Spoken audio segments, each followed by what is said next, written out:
700 خزانین آورین کردین ایزدی دناوا اوان کابلان داد جین حتی نوکه کاره به اف کابل روحن نکیرینم كهرب نينا آوي ملاب سرتيخنو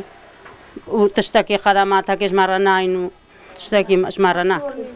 نا تختورن قارما دنيا أفزارو كيت كتشك همو حتى سبان نانفن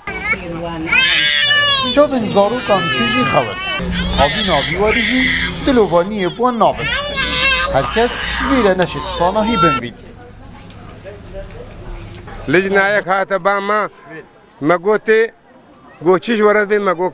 کهربا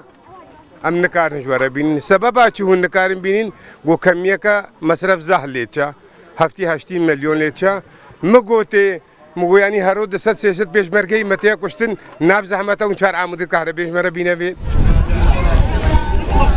حکومت عراق 113 میلیارد دینار بو 6 کمپین پارێزگاها دو که ترخان کردین جوی کجمی 16 میلیارد نری کردین باجا به ایکی جی آوردن اف آورد به حتانو که ما 32,000 باکو سروک خیزان میکرینت من چادرها و مایت آکنجی کردن 77,000 مایت با این سنترت همی